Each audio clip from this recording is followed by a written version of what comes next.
nümayəndələri. Azərbaycan, Magomedov Abdullayev, Rusiya. Bu ad uğrunda, qızıl medal uğrunda mübarizə aparırlar. Bir qədər əvvəl 5-ci yer uğrunda görüşdə Elbrus Məmmədov Samir Bayramova qalib gəldi və o yarışları 5-ci yerdə başa vurdu. Samir Bayramov isə 6-cı yeri tutdu. İndi isə 4-cü və 3-cü yerlər uğrunda, daha doğrusu 3-cü yer uğrunda mübarizə gedir. Çünki məğlub olan idmançı onsuz da 4-cü yeri tutacaq. Bürünc mükafat uğrunda yarış Əbdüllətif Məhəmmədov Rusiya və Xəyyam Həsənov Azərbaycan. Karateçilər tatamiyə dəvət olunurlar. Tatamiyə dəvət olunur. Tahir Murad Azərbaycan, Həsənov Xəyyam Azərbaycan.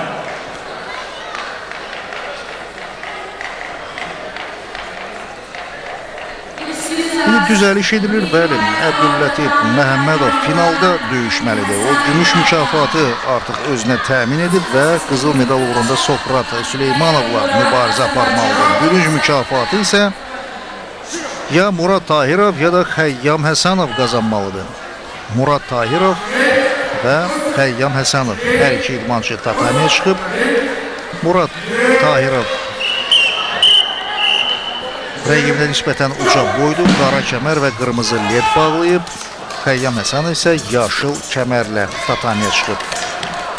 Belə bir təsəvvür yaranır ki, Murad Tahirov asanlıqla üstünlük qazana bilər, amma gözlənilmədən büdrəyir və yıxılır. Hiss olunur ki, Xəyyam Həsənov indi mübarizənin yolunu tapa bilib. Rəqibin ayağına zərbələr endirməklə ona təsir göstərmək və qalib gəlmək. Əgər bu zərbələr bir-birinin ardınca eyni nöqtəyə endirilsə, o zaman rəqibin ayağı da tutula bilər və bu zaman o daha qüvvətli zərbələrə məruz qala bilər. Bu isə tam qələbə demək olardı. Bununla belə Murad Tahirov görüşü davam etdirir. Xəyyam Həsənov çox effektli bir fənd tətbiq eləmək istədi. Hakimlər bu fəndi qeydə almadılar. Mavaşı yıxılaraq başa zərbə Kyokushinkai təlimində çox tez-tez müşahidə olunan effektli fəndlərdən biridir. Xəyyam Həsənov qaydanı pozduğuna görə ona cərimə balı elan edilir. Murad Tahirova isə bazari balı verilir və o qalib elan olunur. Beləliklə Murad Tahirov yarışı 3-cü yerdə başa vurur.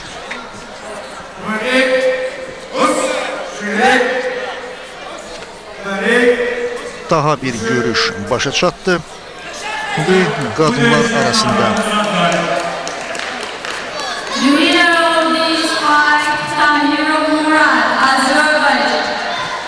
qadınlar arasında bürünc mükafatçılar tatamiyə dəvət olunmalıdır.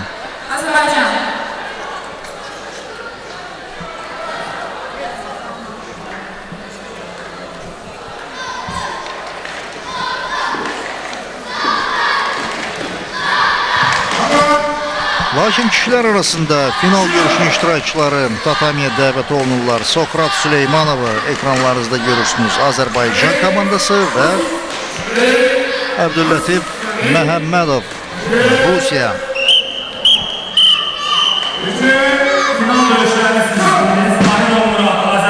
Azərbaycan idmançısı qara, Rusiya karateçisi isə açıq qəhvəyi kəmər bağlayır.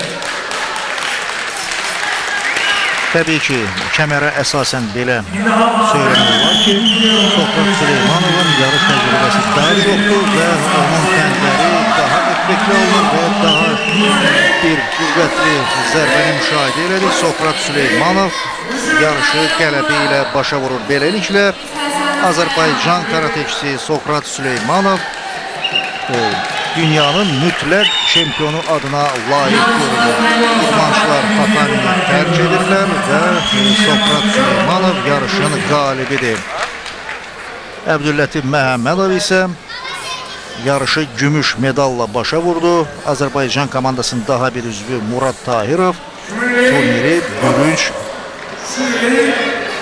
medalla başa vurdu.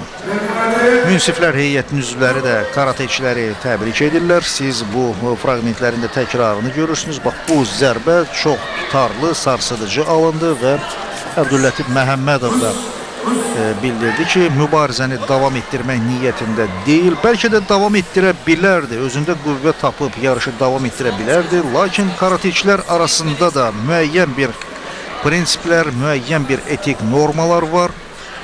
Onsuz da elə ilk baxışdan da görünürdü ki, Əbdüllətif Məhəmmədov rəqibindən geri qalır və Sokrat Süleymanovun həm yarış təcrübəsi, həm də texniki hazırlıq səviyyəsi daha yüksəkdir və ona görə də Rusiya karateçisi hörmət və ehtiram əlaməti olaraq bu mübarizədə adlı sanlı təcrübəli rəqibinin qarşısında təzim edərək onun qələbəsini etiraf etdi.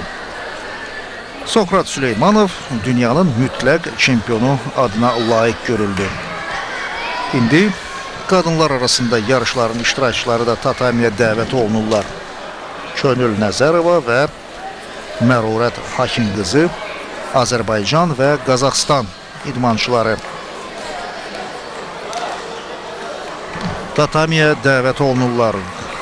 Bu, 3-cü yer uğrunda görüş olacaq. Daha sonra final mübarizəsi Nadejda Yerşova, Qırğızistan və Kuraman Yusifova, Azərbaycan. Bu görüşlə də dünya çempionatına yekun vurulacaq. Qadınlar arasında qızıl, gümüş və bürüc mükafatların sahibləri də indi aşkar olunmalıdır. Hələlik karateçilər tatamiyə yaxınlaşmayıblar və qeyd edim ki,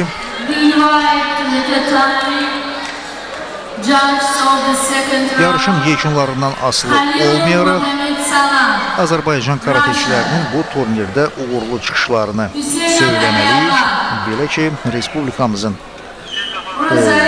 qadın karateçilərindən ikisi 4 ən güclü sırasına çıxdı. Könül Nəzərova və Kuraman Yusifova və əlavə eləmək lazımdır ki, hələ Kuraman Yusifovanın qızıl medal qazanacağını da ehtimal eləmək olar. Onun rəqibi doğrudur, çox güclü olacaq Nadejda Yerşova. Amma Kuraman Yusifova Qazaxstan idmançısı Mərurət Hakinqızı kimi çox güclü bir rəqiblə mübarizədən çəkinmədi, qalib gəldi. Nəyə görə də finalda da qalib gəlməsin? Hər halda bu nəticələrdən asılı olmayaraq iki karateçimizin ən güclülər sırasında olması əlbəttə ki, Kyokushinkai Karate Federasiyasının səmərəli fəaliyyətinin bir nəticəsidir. Bu sözləri kişilər arasında keçirilən yarışın yekunlarına görə də söyləmək olar. Azərbaycan karateçisi Sokrat Süleymanov dünya çempionu adına layiq görüldü. Daha bir idmançımız Murad Tahirov turniri 3-cü, Xəyyam Həsənov isə 4-cü yerdə başa vurdu. 5, 6, 7 və 8-ci yerləri tutan karateçilər də Azərbaycan komandasının üzvləridir və bu da onu göstərir ki, onlar ilk mərhələ yarışlarında rəqiblərinə, xarici ölkələrin nümayəndələrinə qalib gəliblər və öz üstünlüklərini bir daha təsdiq eləyiblər. İndi qadınlar arasında 3-cü yer uğrunda görüşdə Könül Nəzərova və Mərurət Hakinqızı qarşılaşırlar. Könül Nəzərova qırmızı lent bağlayıb, yaşıl kəmər, Mərurət Hakinqızı qəhvəyi kəmərlə döyüşür. Bu döyüş də bir qədər əvvəl keçirilən mübarizəni xatırladır. Kuraman Yusifova ilə Könül və Mərurət Hakinqızı arasında döyüş.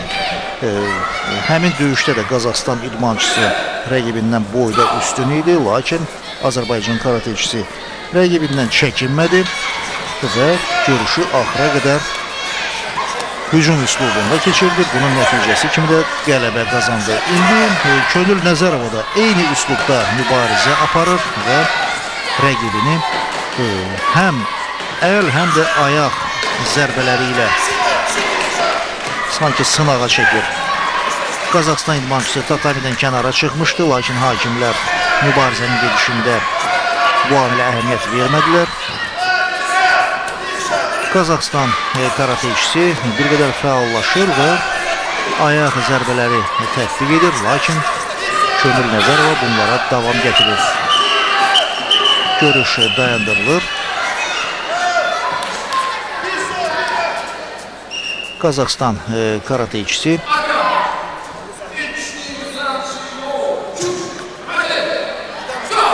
müəyyən bir üstünlük qazanır. Nəyə görə? Könül Nəzərovaya 2 cərimə balı elan olunur. Bununla belə Azərbaycan karateçisi əvvəlki kimi hücumdadır. Rəqibini sıxışdıraraq tatamidən kənara çıxarır. Amma Dzogay tatamidən kənara çıxdığına görə Məruvət Hakim qızına cərimə balı verilir.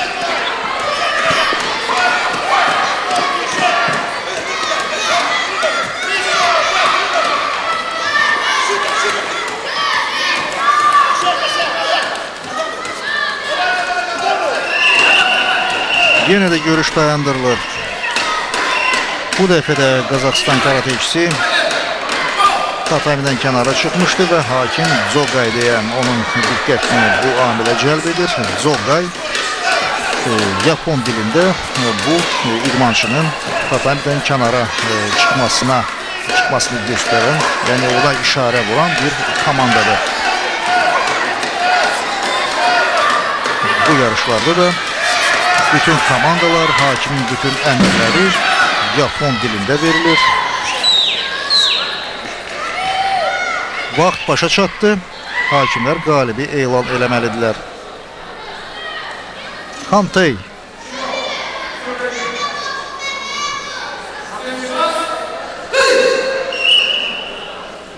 Hakimlərdən yalnız biri Azərbaycan idmançısının qələbəsini elan edir. Digər 3 hakimi isə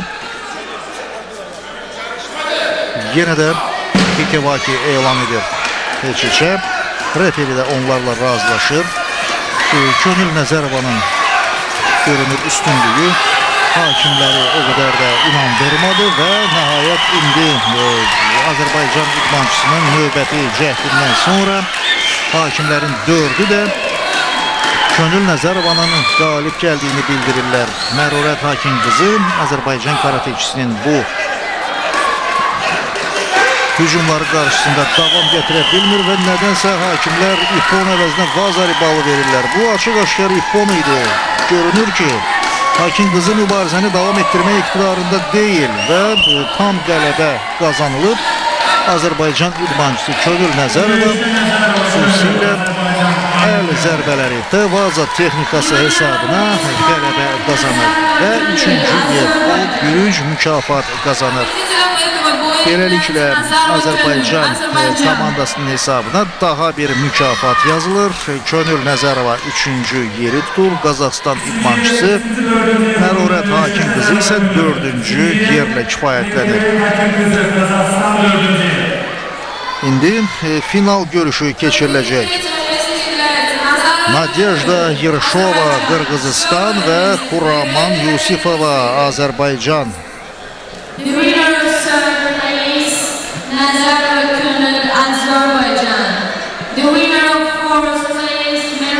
Hər iki idmançı artıq tataminin kənarında hakimlərin dəvətini gözləyir. Bu, dünya çempionatının sonuncu görüşüdür.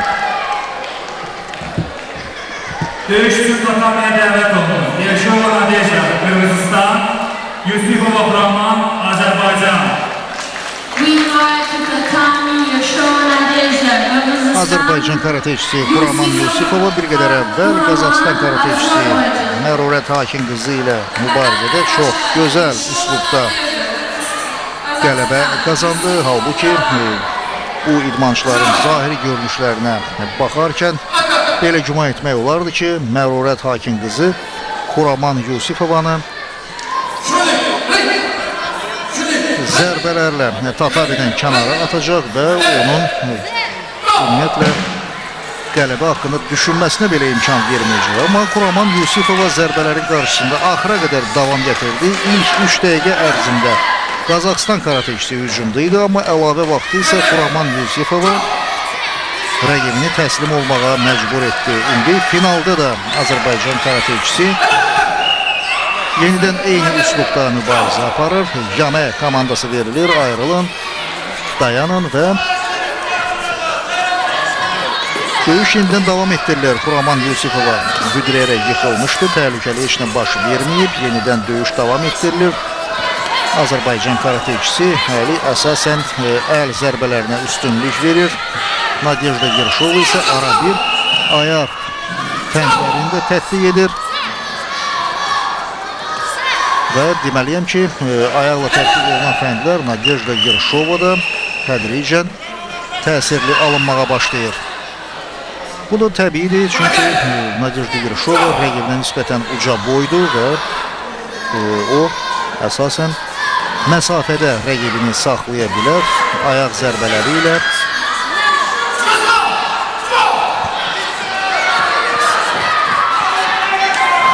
Effektli fəndlər tətbiq edə bilər. Görüş davam etdirilir.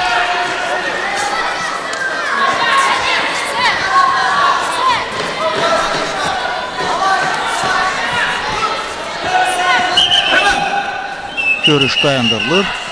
Nadejda Yerşova qaydanı pozduğuna görə ona cərimə balı verilir. Çuy.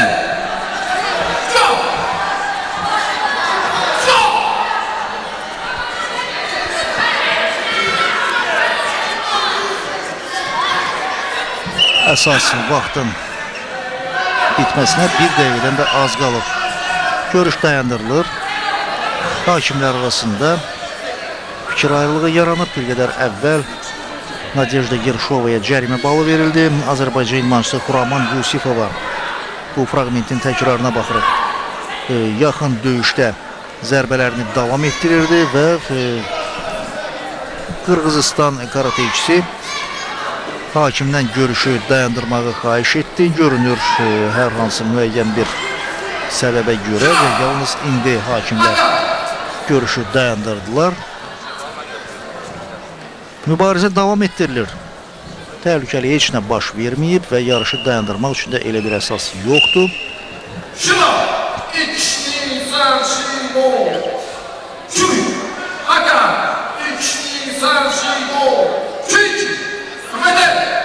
Hər iki idmançıya çuy cərimə balı verilir. Görüş davam etdirilir. Yenə də Xuraman Yusifova hücumdadır. Lakin Nadejda Yerşovanın pasiv müdafiə olunduğunu söyləmək olmaz. O da açıq mübarizə təklifini qəbul edir və indi tiz zərbələri ilə də fəndlər tətbiq edir, amma bunlar qeydə alınmayıb.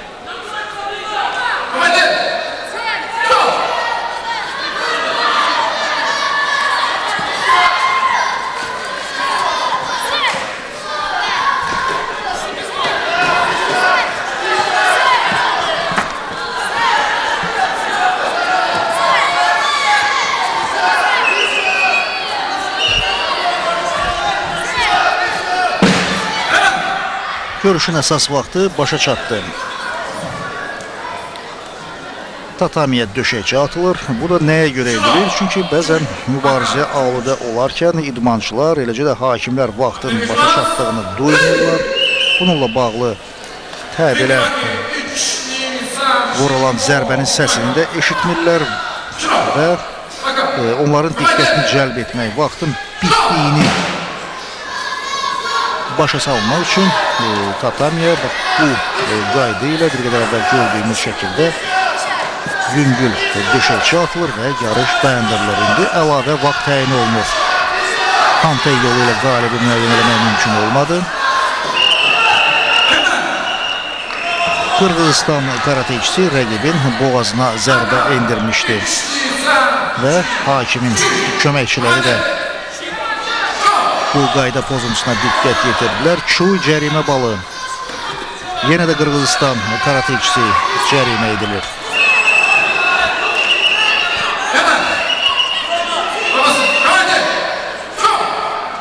rəqibin kəmərindən aşağı zərbə endirmək olmaz və bu da yarışın qaydalarıdır. Qurşaqdan aşağı zərbə bu təkcə karate yarışlarında deyil, idmanın müxtəlif növləri üzrə yarışlarda da tətbiq olunan qaydadır və indi yenə də Qırğızistan idmançısı bu qaydanı pozduğuna görə budur. Yenə də belə bir cərimə balı elan eləmək olar, amma hakim görüşü dayandırmır və o köməkçilərinin qərarı ilə razılaşdığını bildirir. Görünür, bütün bunlar qalibin elan olunmasına öz təsirini göstərəcək.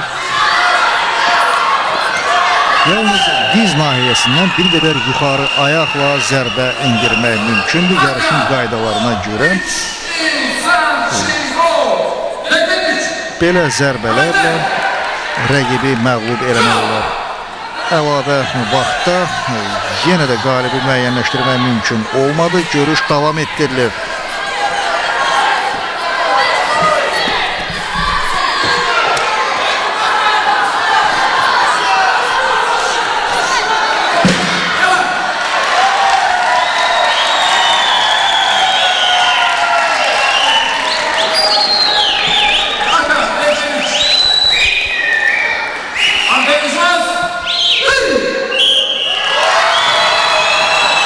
Yarışın vaxtı başa çatır və hakimlərin rəyinə görə Xantay yolu ilə Azərbaycan idmançısı Xuraman Yusifova dünya çempionatına layiq görülür. Nadejda Yerşova isə gümüş mükafat kazanır. Beləliklə həm qadınlar, həm də kişilər arasında yarışlar Azərbaycan karateçilərinin qələbəsi ilə başa çatdı. Xuraman Yusifova finalda Nadejda Yerşovanı Qırğızistan idmançısını məğlub etdi. Yerşova ikinci yeri tutdu. Gümüş mükafat Azərbaycan komandasının digər üzvü Könül Nəzərovaya təqdim olunacaq. Qazaxıstan karateçisi Mərurət Hakinqızı isə dördüncü yeri tutdu. Kişilər arasında Azərbaycan karateçisi Sokrat Süleymanov qələbə qazandı və mütləq dünya çempionu adına layiq görüldü. O finalda Rusiya karateçisi Əbdüllətif Məhəmmədovu məğlubiyyətə uğratdı. Üçüncü yer uğrunda görüşdə isə Murad Tahirov öz komanda yoldaşı Xəyyam Həsənovla mübarizədə qələbə qazandı. Beləliklə artıq həm kişilər, həm də qadınlar arasında ən güclülər müəyyənləşdilər. Mütləq dünya çempionlarının adı da məlumdur. Bir daha xatırladıram, Sokrat Süleymanov və Xuraman Yusifova hər iki karateçi Azərbaycan Respublikasının nümayəndəsidir. Artıq yarışlara yekun vurulur. İndi hakimlər də tatamini tərk edirlər. Bir qədər sonra mükafatlandırma mərasimi başlanacaq. Reportajımız üçün ayrılan vaxt isə tədricən sona yaxınlaşmaqdadır və ola bilsin ki, biz mükafatlandırma mərasimini tamaşaçılarımıza təqdim edə bilməyək. Hələ ki fasilə davam edir və bir daha xatırladım ki, 2 gün ərzində mütləq çəkidə dünya çempionları müəyyənləşdi. Bu ilk müvafiq yarış idi. 35 ölkənin komandası yarışa dəvət olunmuşdu və onlardan 26 ölkənin idmançıları bu turnirdə iştirak edə bildi. Müxtəlif səbəblər üzündən digər komandalar yarışa gələ bilmədilər və onlar bunu son vaxtlar bütün beynəlxalq miqyasda özünü büruzə verən maliyyə böhranı ilə əlaqələndirirlər. Lakin yarış hər halda 26 komandanın iştirakçılarını toplaya bildi və gördüyünüz kimi bu turnirdə Azərbaycan komandasının üstünlüyü şəraitində keçdi. Onlar həm kişilər, həm də qadınlar arasında yarışlarda birinci yeri tutdular. Kyokushinkai mütləq həqiqət axtarışı. Yəqin ki, bu qələbə idmançılarımızın, karateçilərin, eləcə də digər ölkələrin komandalarının nümayəndələrinin özlərini bir daha sınamaq üçün yaradılan bir cəhd idi. Bu qələbədən sonra heç bir karateçi, heç bir idmançı deyə bilməz ki, bəli, o artıq mütləq həqiqət axtarışında nəyəsə nail olub. Bu yolun sonu yoxdur dediyim kimi və Matsutasu Ayamanın idealları bu karateçiləri növbəti yarışlarda da qələbəyə səsləyəcək. Ümid edirik ki, bu qələbəni qazanan idmançılar arasında Azərbaycan karateçiləri də olacaq. Və bu ümidlərlə də biz reportajımızı yekunlaşdırırıq. Bununla da Bakı İdman Sarayından canlı yayımla reportajımız başa çatır. Rejissor Səfər Əliyev reportajı Fikrət Adgözəlli aparırdı. Sağ olun, gələn görüşlərədək.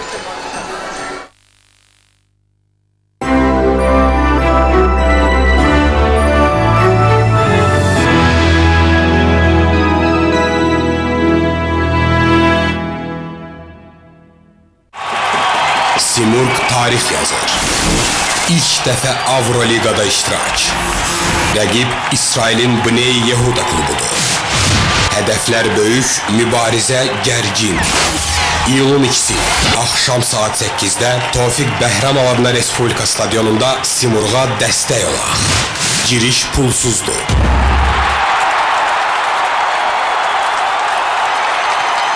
Dünya idmanının ən yaxşı oyunları, prinsipial oyunlar, unudulmaz qələbə anları, amansız rəqiblər,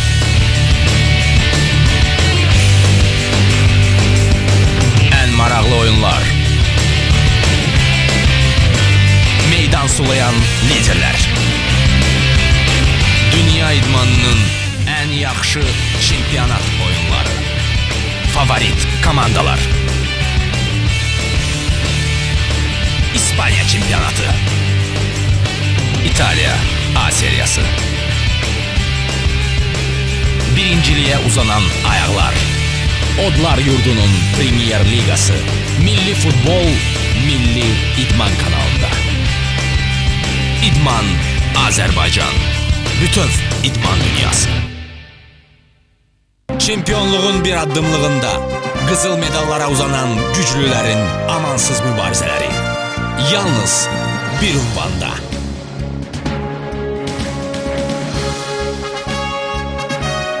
İdman Azərbaycan kanalı sadəcə layihələrimizin idman vaxtının yayımı deyil.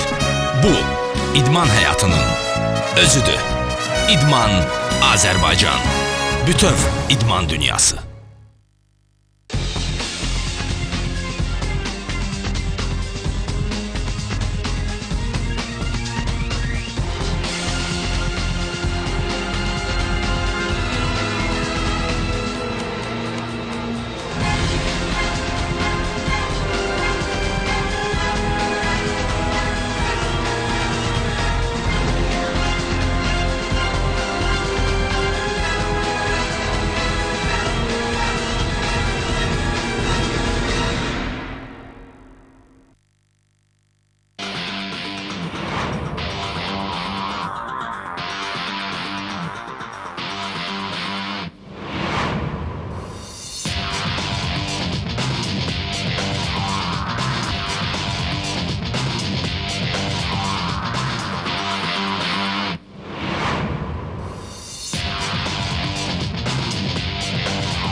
Çempionluğun bir addımlığında qızıl medallara uzanan güclülərin amansız mübarizələri.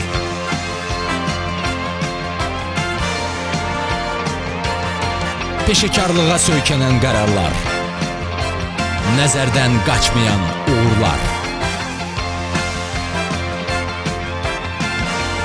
Yalnız bir ünvanda.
Salam hörmətli idman sevərlər. Amerika Birləşmiş Ştatlarında, Kaliforniyada Chris McGee çimərlik voleybol üzrə bütün nüfuzlu turnirlərin aparıcısı bizə indi iştirakçıları təqdim edir.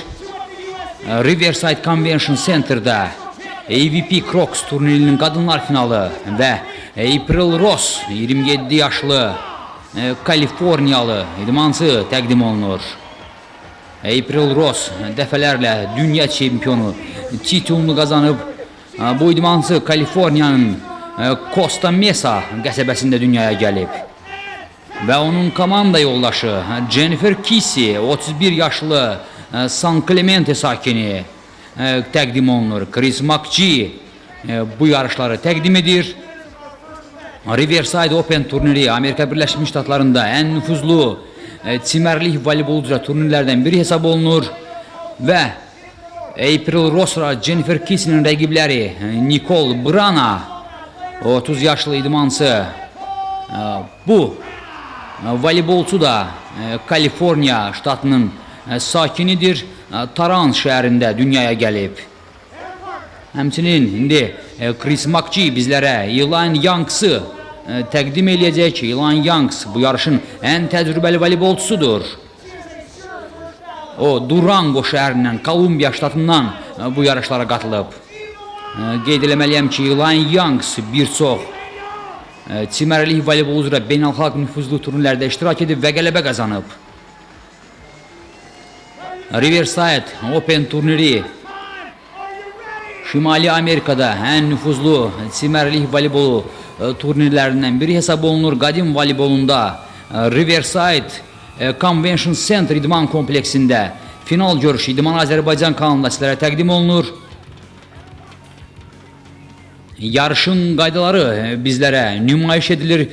Turnirin qaydalarına əsasən yarış 3 setdən ibarətdir. İlk 2 setdə 21 xal toplayan komanda qələbə qazanacaq. Əgər komandalardan biri hər 2 setdə, ilk 2 setdə qələbə qazanarsa, yarış sona çatır və həmin komanda yarışın qalibi olur. AVP Crocs turniri Kaliforniyada, Riverside şəhərində.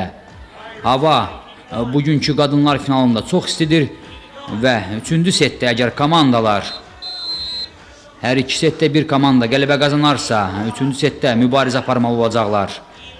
İndi rəqiblər bir-birinə uğur arzulayır. Mütləq hər 2 setdə 2 top fərqi olmalıdır ki, komandalardan biri qələbə qazana bilsin.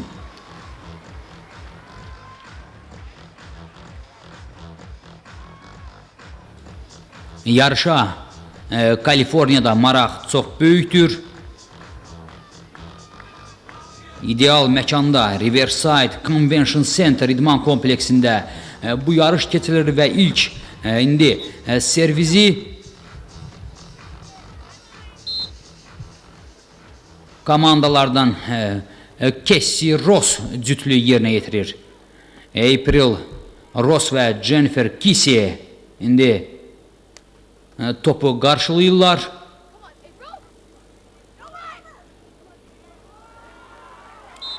Və budur, oyunda birinci setdə ilk xalı Cassie Ross cütlüyü qazanır. Brana Youngs öz rəqiblərinə nisbətən daha güclü cütlük hesab olunur. Buna baxmayaraq hələ ki ilk setdə qazanılan yeganə xal Cassie Ross'un aktivindədir. İdmançılar bu yarışda Costa Mesa, San Clemente, Torrance və Durango şəhərlərini təmsil edirlər. Chris McGee biraz öncə onları təqdim etmişdi və onları bütün qazandığı titullarla McGee təqdim etdi. 4 idmançının ümumilikdə götürdüydə 19 beynəlxalq yarışda qələbəsi mövcuddur. Bu isə Riverside Open turnirinin nə qədər əhəmiyyətli bir yarış olduğunu göstərir. İndi Brana Youngs cütlüyü gözəl oyun nümayiş etdirir, lakin Cassie Ross indi görüşün hakimi bildirir ki, belə vəziyyətdə Brana Youngs cütlüyü xal qazanır. Belə ki, Cassie Ross'un göndərdiyi top artıq təyin olunmuş xətti tərk etmişdi. Servizi Brana yerinə yetirir. Zərbə Kissidən. İdmançılar mükəmməl bir voleybol nümayiş etdirirlər son zamanlar. Çimərlik voleybolu. Artıq yay olimpiya oyunlarında belə böyük populyarlıq qazanıb məhz Amerikalı cütlük 29-cu Pekin yay olimpiya oyunlarında bu idman növünün finalında qələbəni bayram etmişdi. Kissi servizi yerinə yetirir. 3-2 hələ ki Brana Youngs cütlüyü öndədir. Nicole Brana 30 yaşlı Torrance sakini. Bu arena voleybolçu üçün çox doğmadır. Belə ki Kaliforniya sakinidir Nicole Brana. Onun komanda yoldaşı isə Elaine Youngs 39 yaşlı voleybolçu Kolumbiya ştatının Durango şəhərindən bu yarışa qatılıb. Birinci setdə hesab bərabərləşir.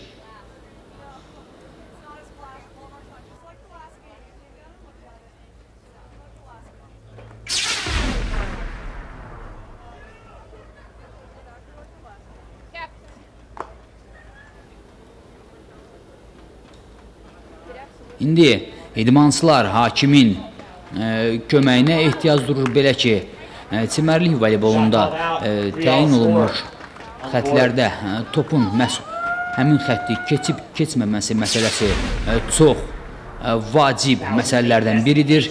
Budur, həmin epizodun təkrarını izləyirsiniz. April Ross və Jennifer Kissi cütlüyü belə hesab etdi ki, onlar xal qazanıblar, hakim isə belə düşünmür.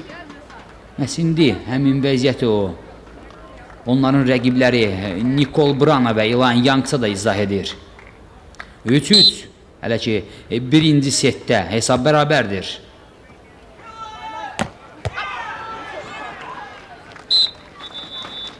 Belə bir vəziyyətdə Kissi və Ross cütlüyü yəqin ki heç bir şey edə bilməzdi. Brana çox gözəl, qüvvətli zərbə indirmişdi topa və Ross'un qaytardığı top tribunalara qədər gedib çıxır. Yarışa gördüyünüz ki, maraq çox böyükdür. Riverside Convention Center'da 3600 azarkeş tutma malik idman kompleksində eyni adı daşıyan Open turniri və AVP Crocs yarışlarında çimərlik voleybol üzrə qadınlar finalı Brana servizi yerinə yetirir. Gözəl zərbə Kissinin ifasında və hesab 5-4'dür.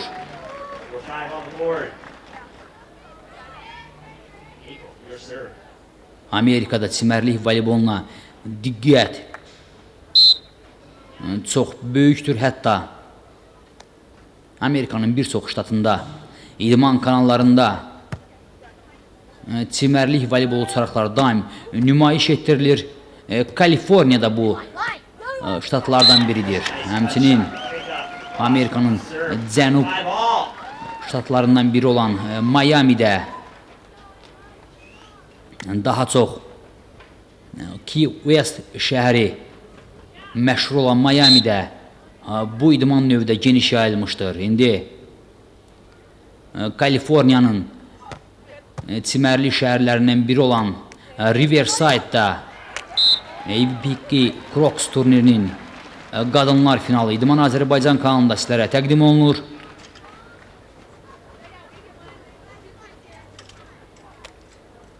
Kerry Walsh və Misty May Trainer Amerikalı cütlük 29-cu Pekin yay olimpiya oyunlarında çox gözəl təsir bağışlamışdır. Yarışın əvvəlindən başlayaraq bu idmançılar bir növ hamıya sübut etmişdilər ki, onlar digər rəqiblərindən birbaş üstündür. Ancaq Pekin Yay Olimpiya oyunlarında onu da qeyd etməliyəm ki, Çin idmansları da gözəl təsir bağışlamışdı. Həmçinin Gürcistan idmansları Pekin Yay Olimpiya oyunlarında çimərlik voleybolunun qadınlar yarım finalında çox gözəl çıxış etmişdilər. 7-5 hələ ki Brana Youngs cütlüyü öndədir.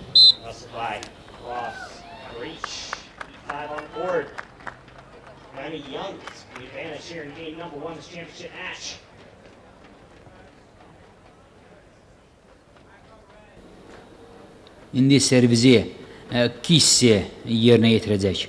Jennifer Kissy 31 yaşlı San Clemente şəhərinin sakini, 4 dəfə Amerika Birləşmiş Ştatlarının açıq çempionatının qalibi olub.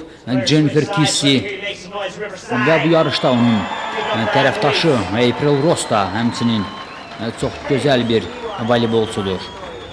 April Ross digər rəqiblərinə nisbətən daha gəncdir, 27 yaşındadır. April və Costa Mesa qəsəbəsində yaşayır, Kaliforniya ştatının.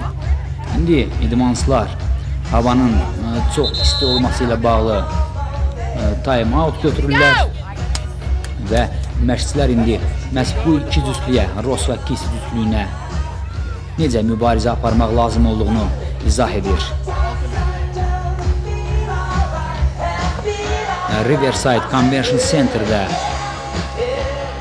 azarkeşlər idmansları yalnız buraxmayıb və çox diqqətlə bu görüşü izləyirlər. Bu AVP Crocs turnirinin həmçinin nüfuzlu olması ondan irəli gəlir ki, yarışın ümumi mükafat fondu 240.000 Amerika Birləşmiş Ştatları dollarıdır. Hətta bir çox beynəlxalq yarışlarda belə mükafat olmur. Amerikada isə çimərlik voleyboluna olan maraq çox böyük olduğu üçün və Riverside Open turniri də bunlardan biri olduğu üçün məhz burada çox böyük mükafat fondu təyin olunmuşdur. Hazırda Brana Youngs cütlüyü favorit adlarını hələ ki doğruldurlar və 9-6 onlar öndədirlər. İndi Kissy Ross cütlüyü növbəti xalı aktivlərinə yazdırır. Riverside Convention Center idman kompleksi çimərlik voleybol üzrə keçirilmə yeri və məkanı üçün ideal şərait yaradılıb. Amerika Birləşmiş Ştatlarında Kaliforniya sahili boyu liman şəhərlərinin hamısında belə idman kompleksləri mövcuddur və onlardan biri Convention Center'da AVP Crocs turnirinin finalı qadınlar April Ross, Jennifer Kissy cütlüyü Nicole Brana və Elaine Youngsa qarşı servizi birbaşa meydandan kənara göndərir və Brana Youngs cütlüyü hələ ki birinci setdə 2 xal fərqi ilə öndədir. İndi məhz Brana servizi yerinə yetirən voleybolçudur.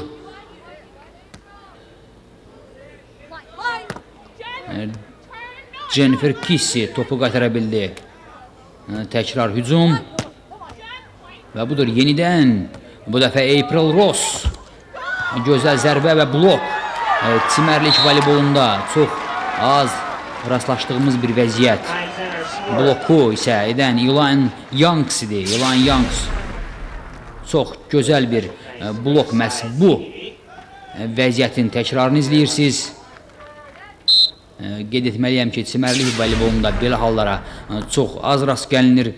Elaine Youngs biraz öncə məhz belə bir vəziyyətdə topu qaytarmağı bacarmışdı.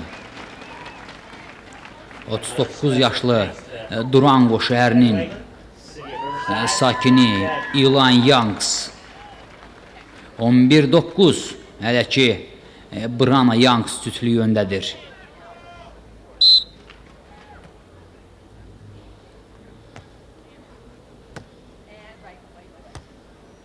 Yenidən indi servis atışını Kisi Ross cütlüyü yerinə yetirdi və növbəti xal 11-10. Belə görünür ki April Ross və Jennifer Kisi rəqiblərini asanlıqla məğlub olmaq fikrində deyirlər. Havanın istiliyi isə 37 dərəcədir. Bu idmanslara bir qədər çətinlik törədir. Bir zamanlar klassik voleyboldan ayrılmış çimərlik voleybolu son zamanlar çox böyük populyarlıq qazanır. Hətta mən deyərdim ki, bu idman növlərinin fərqli cəhətləri də çox azdır. Ilan Yanks biraz öncəki epizodda blokdan sonra topa yetişə bilmədi. 11-10 birinci setdə daha təcrübəli olan Nicole Brana və Ilan Yanks cütlüyü öndədir. Belə nüfuzlu çimərlik voleybolu turnirlərini Amerika Birləşmiş Ştatlarında daha çox Chris McGee aparır. Bu aparıcı Amerikada çox populyardır. Çimərlik voleybolunda bir çox nüfuzlu yarışlar ona etibar olunur. Chris McGee də həmçinin Kaliforniya ştatının sakinidir. Yəqin ki, Nicole Brana indi qumun ideal vəziyyətdə olmasını azarkeşlərə nümayiş etdirir.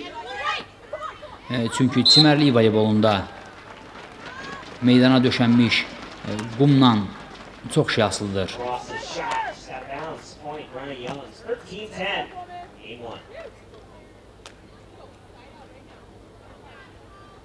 Gələcəkdə ölkəmizdə bu idman növünün inkişafı üçün çox münbit şərait var. Abşeron yarımadasında belə qumların və ərazilərin olması hamıya məlumdur və ola bilsin ki, gələcəkdə çimərlik voleybolu Azərbaycanda da çox böyük inkişaf mərhələsinə qədəm qoysun. Həmçinin bu idman növü yay olimpiya oyunlarının gündəliyinə daxil edilib. Bu isə ondan xəbər verir ki, lisenziya xarakterli turnirlərdə hələlik öz idmançılarımız olmasa belə legioner idmançılardan istifadə etmək mümkündür. Gürcüstan qonşu ölkə də məhz 29-cu Pekin yay olimpiya oyunlarında bu nümunədən yararlanmışdı və 2 Braziliyalı idmançı həmin yarışda Gürcüstanı təmsil edirdi. Və qeyd etməliyəm ki, onlar heç də pis çıxış etməmişdi. Sakart və Velo adı altında onlar 29-cu Pekin yay olimpiya oyunlarında mübarizə aparırdı. İndi top tora toxunur və Brana Yanks cütlüyü yenidən növbəti xalını qazanır. AVP Crocs turnirində mübarizəyə 24 cütlük başlamışdı. Finalda isə April Ross və Jennifer Kisi Nicole Brana və Ilan Yanksa qarşı mübarizə aparır. Yenidən orta torun yaxınlığında gərgin mübarizə və Kisi Ross növbəti xalı aktivinə yazdırır. 15-12 ilk setdə hələ ki Nicole Brana və Ilan Yanks öndədir.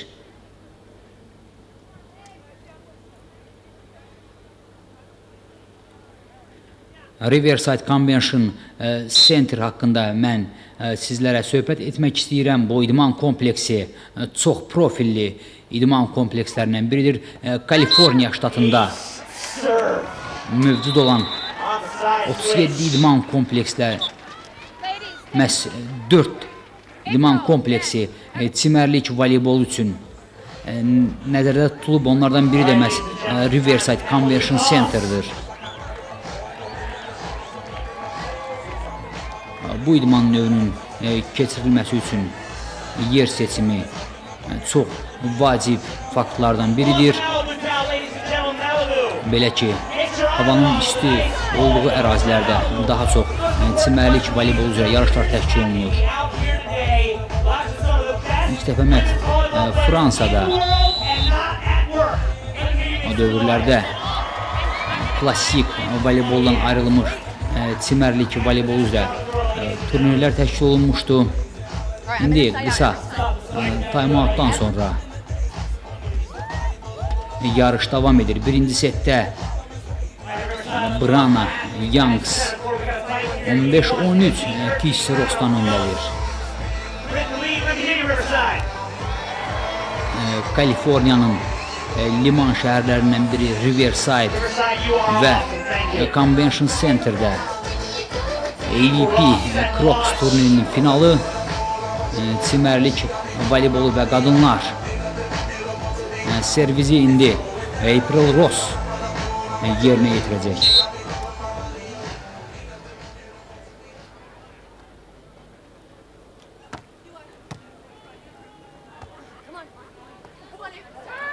Çox gözəl bir oyunun şahidi olduq. Eli Youngs bu gözəl oyunu nümayiş etdirən voleybolçu idi. Təcrübəli idmançı orta torun çox yaxınlığında topu qaytara bildi və ikinci təkrar zərbə zamanı öz komandasına xal qazandırdı. 16-13 servizi Nicole Brana yerinə yetirir və top tora toxunur. İndi Nicole Brana səhvə yol verdi və 16-14 April Ross və Jennifer Kissy düzlüyü növbəti xal aktivinə yazdırdı. Birinci setdə bərabər oyunun şahidi oluruq. 16-15 yenidən onlar xal qazanmağı bacarırlar və yalnız bir xal fərqi ilə Nicole Brana və Eli Youngs cütlüyü hələ ki öndədir.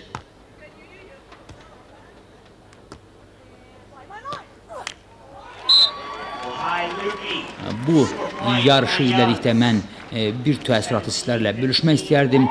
Çimərlik voleybolunda belə ki, daha çox bir uzun boy və digəri ondan biraz daha qısa olan idmanslardan istifadə olunur cütlü yarışlarında, lakin gördüyümüz kimi AVP Crocs turnirinin finalında bu hala rastlaşmırıq. Hər iki komandanın üzvləri həm April Ross, həm Jennifer Kissy, həmçinin Nicole Brana və Eli Youngs demək olar ki, eyni boydadırlar.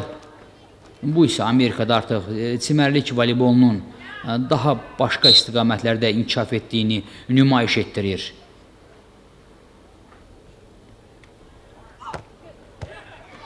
Amerika yığma komandası Kerry Walsh və Misty May Traynor Pekində çox güclü təsir bağışlamışdı. AVP Crocs turnirini izlədikdə bunu başa düşmək mümkündür. Belə nüfuzlu yarışların keçirildiyi ölkədə milli komandaya düşmək çox çətin olmalıdır. Bir zamanlar Eli Youngs da Amerika Birləşmiş Ştatlarının şərəfini qoruyub. Məsindi Youngs topu rəqib meydanına göndərir. Təkrar zərbə.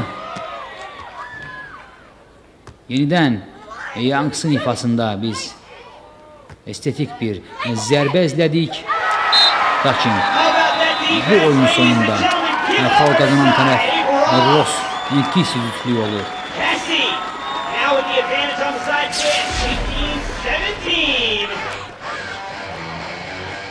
Oh yeah, let me hear you left side, let me hear you.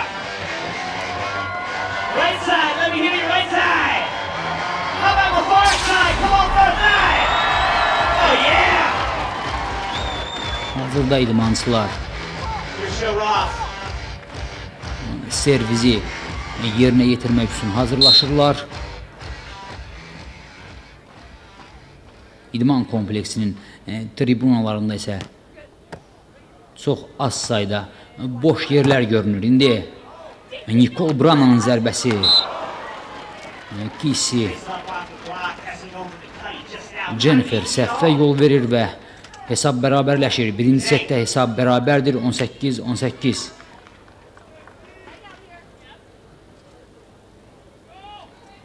İsti hava idmançıların oyununa öz təsirini göstərir. Onlar tez-tez time out götürürlər.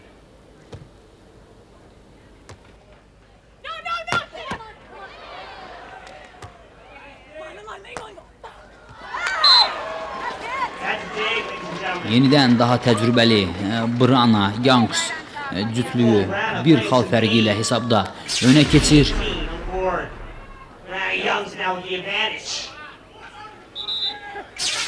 Amerikanın Kaliforniya ştatında nüfuzlu çimərlik voleybol üzrə AVP Crocs turniri və finalda April Ross, Jennifer Kisi cütlüyü Nicole Brana və Ilan Youngsa qarşı Riverside Convention Center idman kompleksində bu final görüşü keçirilir. Ross və Kisi cütlüyünün məşqçisi indi ona qulaq asmağı məsləhət görür. Çünki artıq birinci setin sonuna çox az bir vaxt qalıb və belə gedərsə Youngs Brana cütlüyünün bu setdə qalib gəlməsi labid olacaq. 19-18 hələ ki Durangonu və Taransı təmsil edən idmançılar öndədir. İndi servizi öndə olan voleybolçular yerinə yetirir. Nicole Brana gözəl bir servis izləyirik bu idmançının ifasında. Top elə trayektoriya cızdı ki artıq Kisi Ross cütlüyünün onu götürməsi mümkün deyildi və oyun xalı əgər onlar bir xal qazana bilərlərsə bu yarışın ilk setində öndə olan tərəf olacaqlar.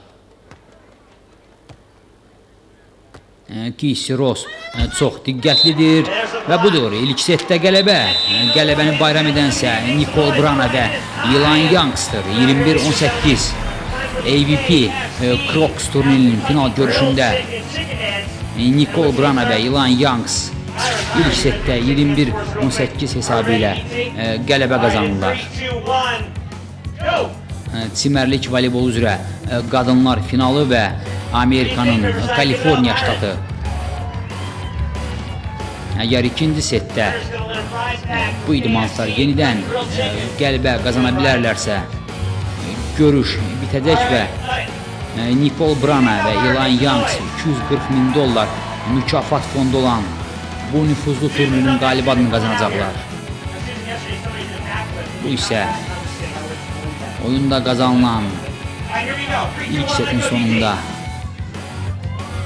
sonuncu bir xal. Yəqin ki, indi April Ross'la Jennifer Kisi öz səhvlərini müzakirə edirlər və ikinci setdə onlar bu səhvləri təkrarlamamaq üçün əllərindən gələni edəcəklər. İsti isə öz işini görməkdə davam edir. 38 dərəcəyə yaxın bir istiliyi var. Turnirin finalındakı keçirildiyi Riverside şəhərində ilk xal yenidən Brana Youngs cütlüyündən gəlir.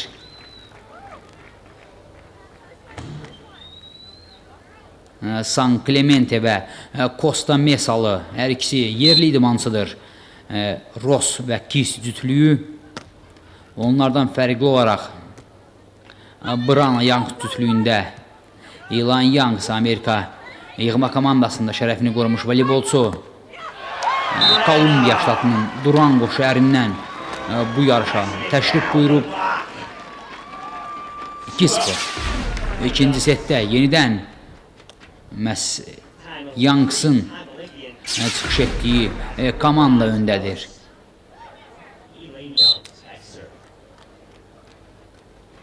Servizi indi Nicole Brana yerinə yetirir.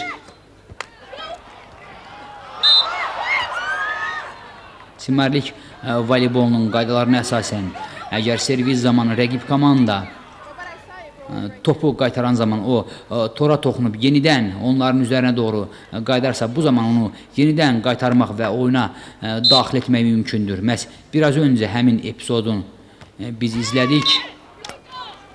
Adi bir vəziyyətdə Nicole Brana səhvə yol verir.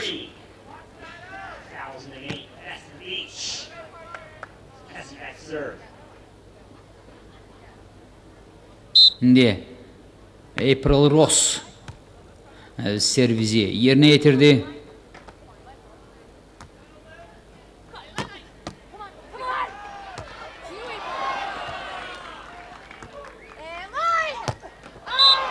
Gözəl oyun və növbəti xal. 3-2 ikinci setdə ikinci xalını qazanır Ross və Casey cütlüyü. Əgər ikinci setdə Ross və Casey rəqibləri üzərində qələbə qazanarsa, AVP Crocs turnirində qadınlar finalında 3-cü seti izləyəcəyik. Həmin setdə komandalar yalnız 15 xala qədər oynayacaqlar.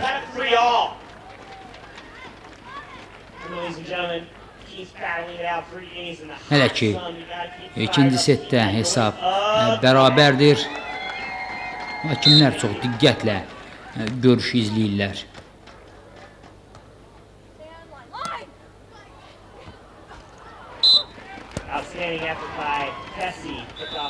April Ross topu qaytarmağa müvəffəq olmur və 4-3 Brana Youngs öndədir. Hava isti olduğu üçün hər servizdən və oyundan sonra idmanslar gəzişirlər. Onlar da başa düşmək mümkündür.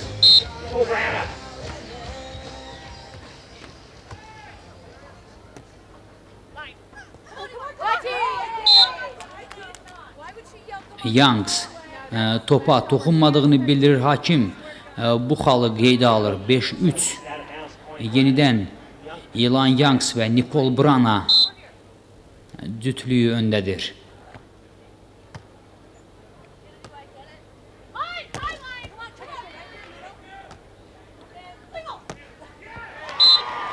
Turnirin aparıcısı Chris McGee məhz idmansları təqdim edərkən Ilan Youngs haqqında yarışın ən təcrübəlisi və ən qocası deyə ifadə işlətmişdi. Hətta bu tribunalarda gülüşə də səbəb olmuşdu. Lakin belə görünür ki, Ilan Youngs ikinci adı olmasa da birinci adını doğruldur və onun komandası 7-3 ikinci setdə öndədir.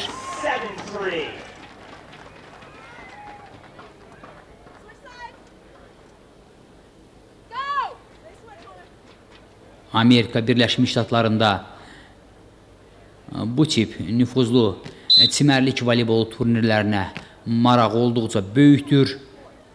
Amerikanın Texas, Florida və Kaliforniya ştatlarında çox möhtəbər yarışlar təşkil olunur. Hətta bu yarışlara təkcə Amerikadan deyil, həmçinin daha çox soyuq ölkə kimi tanınmış Kanadadan belə idmanslar qatılırlar.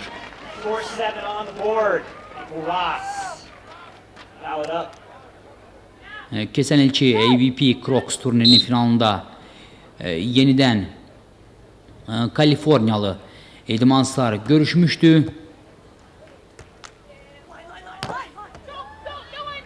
Həmin kubok və mükafat fondu da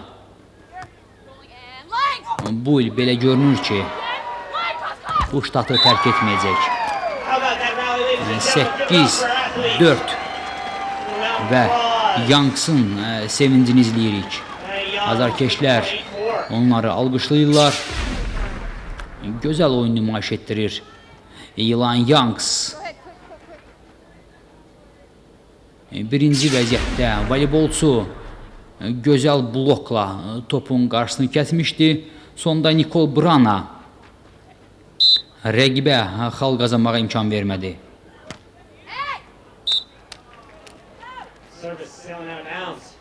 Adi bir epizodda səhvə yol verir voleybolçulardan biri və 8-5 ikinci setdə səhvlərə baxmayaraq hələ ki Ilan Youngs və Nicole Brana cütlüyü öndədir.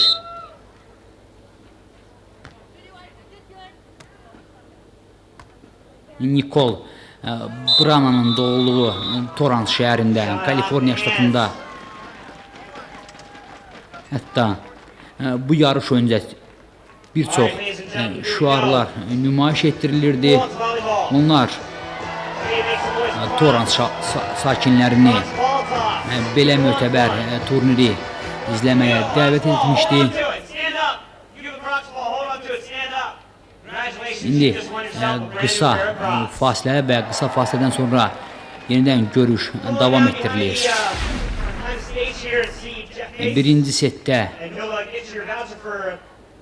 Brana Youngs cütlüyü qalib gəlmişdi 21-18 hesabı ilə. Onlar ikinci setdə də hələ ki 9-5 öndədirlər.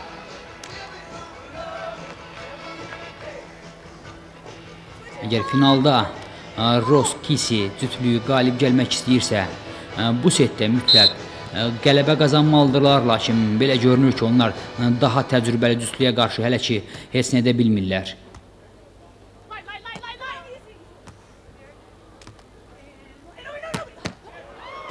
İdman Azərbaycan kanalında AVP Crocs çimərlik voleybol üzrə qadınlar finalı Amerikanın Kaliforniya ştatı və finalda April Rosra, Jennifer Kisi cütlüyü Nicole Brana və Ilan Youngs'a qarşı görüşür. Riverside Convention Center'da bu final görüşü keçirilir. Qaliblərə Chris McGee mükafat fondunun təyin olunduğu məbləği təqdim edəcək. 240.000 Amerika Birləşmiş Ştatları dolları məhz bu məbləğ qalibə qismət olacaq.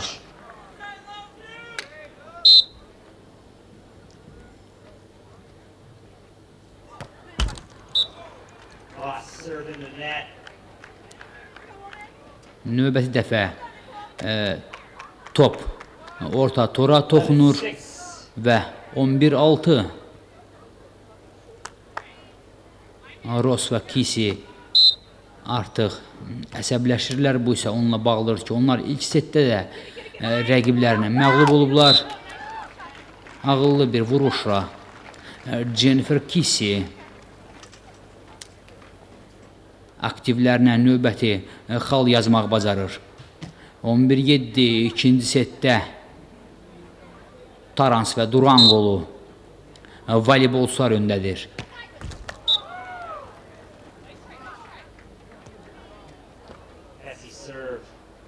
Növbəti səhvə, növbəti xal. Bu dəfə isə səhvə yol verən April Ross idi. İndi Nicole Brana servizi yerinə yetirir. Birbaşa onu meydandan qırağa göndərir. 12-8.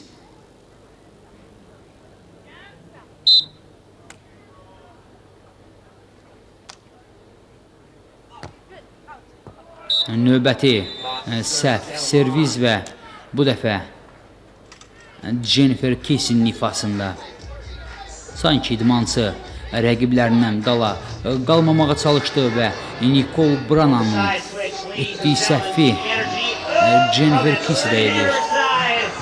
13-8 hələ ki 5 xal fərqi ilə ikinci setdə Brana və Youngs cütlüyü öndədir.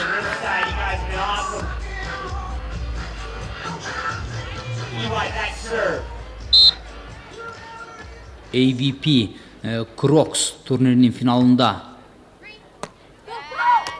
bu mərhələyə qədər idmançılar arasında irəlilənmiş voleybolçulardan 3 nəfəri məhz Kaliforniya ştatını təmsil edir. Yalnız Elan Youngs finalda digər ştatın vətəndaşıdır. Belə ki, o Durango şəhərindən, Kolumbiya ştatından Crocs turnirinin finalına vəsiqə qazanıb. Məhz haqqında söhbət etdiyimiz 39 yaşlı idmançı indi mükəmməl zərbə ilə hesabı 14-9 edir. Çimərlik voleybolunda bu işarələr onu bildirir ki, o komanda yoldaşına hansı taktika ilə oynayacaqlarını izah edir. 14-10.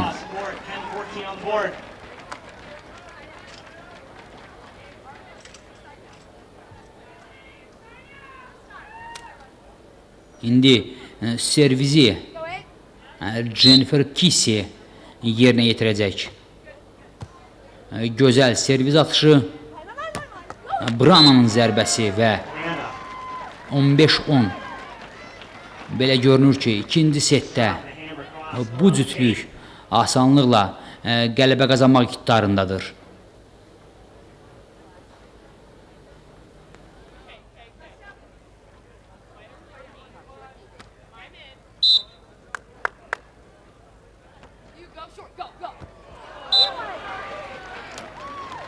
You 21 xaldan ibarət birinci setdə Nicole Brana və Elan Youngs 21-18 hesabı ilə qalib gəlmişdi.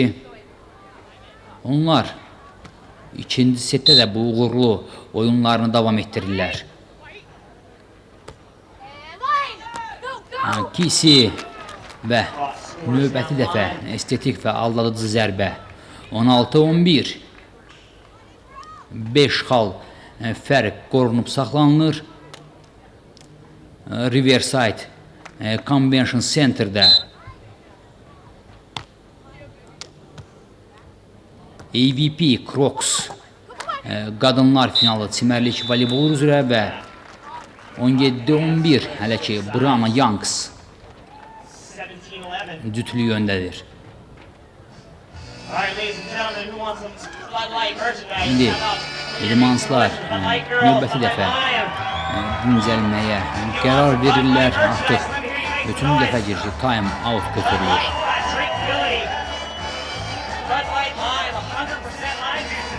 Gözəl idman komplekslərindən biri Riverside Convention Center.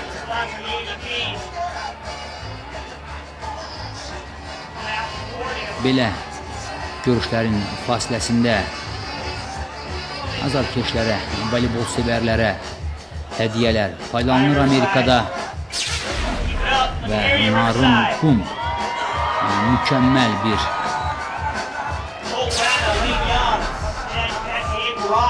idman kompleksi təsiri bağışlayır Riverside Convention Center.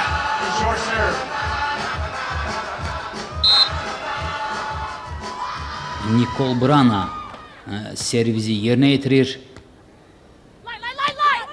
Kisi növbəti dəfə öz komandasının aktivinə xal yazır. 17-12.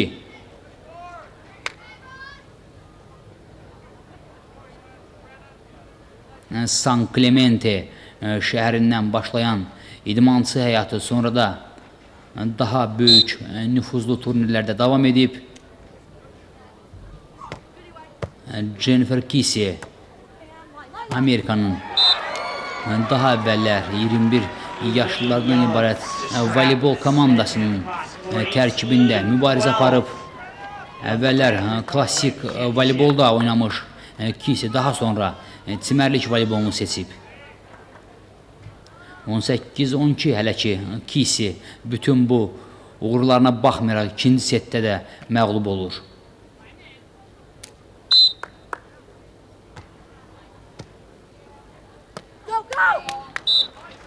Dalbadal 3-cü dəfə Ross və Jennifer cütlüyü xal qazanmağı bacarır.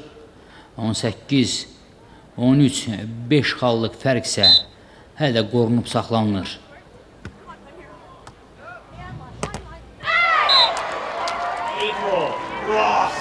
Nicole Brana zərbə indirən voleybolçu idi və zərbə zamanı top blokdan onların meydanına geri qayıdır. Xal isə rəqib komandanın aktivinə yazılır. 18-14.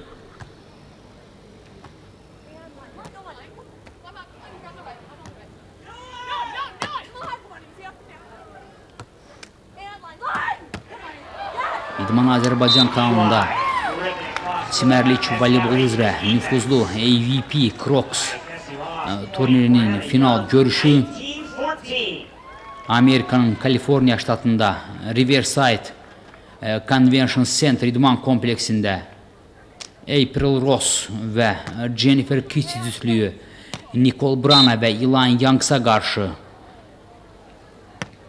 gözəl mübarizə aparır. 20-14. Əgər Nicole Brana və Ilan Youngs cəmi bir xal qazanarlarsa onlar bu turnirin çempionu adını qazanacaqlar.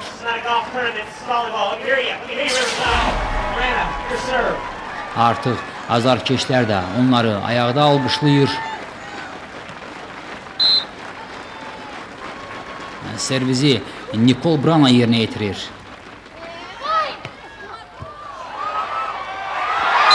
Estetik bir qələbə olur. Belə ki, Ilan Youngs 39 yaşlı duran qolu idmançı gözəl bir zərbə ilə bu görüşü tamamlayır. Bununla da AVP Crocs turnirinin final görüşü başa çatır və finalda Nicole Brana, Ilan Youngs cütlüyü qalib gəlir. Bu yarışı sizlər üçün Araz Əhmədov şərhçisi. Sağ olun, gələn görüşlərə dək.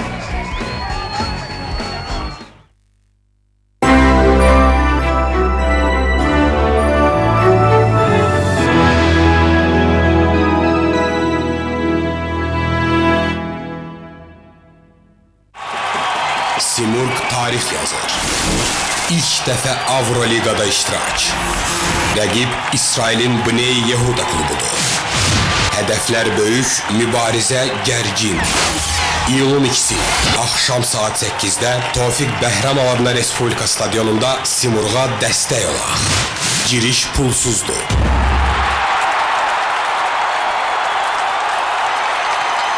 Dünya idmanının ən yaxşı oyunları, prinsipial oyunlar, unudulmaz qələbə anları, amansız rəqiblər,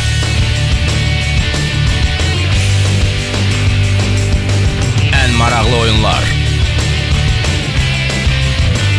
meydan sulayan liderlər. Dünya idmanının ən yaxşı çempionat oyunları, favorit komandalar. İspanya çempionatı, İtaliya A seriyası,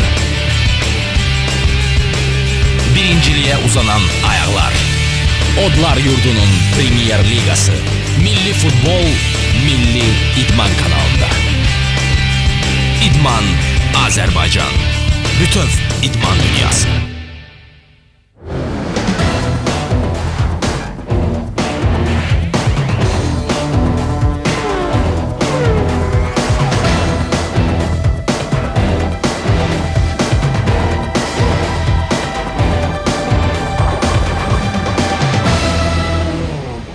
Dünya İdman Aləmi proqramına baxırsınız. Bugünkü buraxılışımızda günəşli Kaliforniyada keçirilən çimərlik voleyboluna tamaşa edəcək. 5 ölkənin iştirakı ilə keçirilən Asiya turnirinə nəzər salacaq və yaşayan canlı əfsanə ilə söhbətləşəcəyik.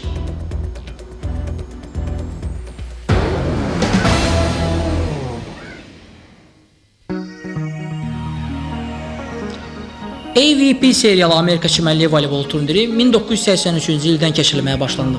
Həmin dövrdən etibarən fərqli tarixçə yaşayan turnir hətta bir müddət maliyyə çətinlikləri ilə əlaqədar təxirə də salınıb. Amma hazırda mövsüm ərzində Peşəkar Voleybol Assosiasiyası bayrağı altında keçirilən 18 yarışdan ən böyüyü hesab edilir. Bu yarışda təbii ki, əsas diqqət həm kişi, həm də qadın voleybolçular arasında dünya və olimpiya çempionu adını qazanmış yerli voleybolçular Phil Delhauser və Todd Rogers-lə Vash və Misty May Trenonlara yönəlib. Bunlardan başqa çimərlik voleybolunda ən seçilən voleybolçular öz güclərini məhz bu yarışda sınayırlar. Roger və Delhauser cütlüyü 2006-cı ildən birgə yarışmağa başladıqları dövrdən gözəl çıxış edirlər. Roger oyundaşına nisbətən daha təcrübəlidir.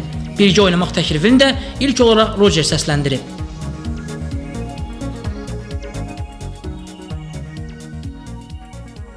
Basically, after the 2005 season for myself, I gave him a call. 2005-ci il mövsümündən sonra ona zəng etdim. Həmin il onunla məşqlərdə çox oynamışdıq. Mən həmin vaxt St. Scottla birlikdə oynayırdım və uğurlu bir mövsüm keçirmişdik. Amma mən nəsə hiss etdim ki, elə şeylər var ki, bunu ancaq o bacarar və daha uğurlu nəticələr üçün onunla birlikdə yarışmalıyam. Elə şeylər var idi ki, bunu ondan başqa heç kim edə bilməzdi. Odur ki, ona mənimlə oynamağı təklif etdim və o da etiraz etmədi. Demək olar ki, elə həmin gün müqavilə imzaladıq və başlanğıc etdik. Delhauser əsasən hücuma meyilli oynayır. İsveçrədə dünyaya göz açıb. Atası Alman, anası isə İsveçrəli olub. Odur ki, onun bir neçə ölkəni təmsil etmə imkanı olub. Amma 2 metr 6 sm boyu Mike voleybolçu ABŞ adından yarışır. Ötənəki mövsümün qalibi adına qazanmasına baxmayaraq hesab edir ki, hələ öz üzərində çalışmalıdır.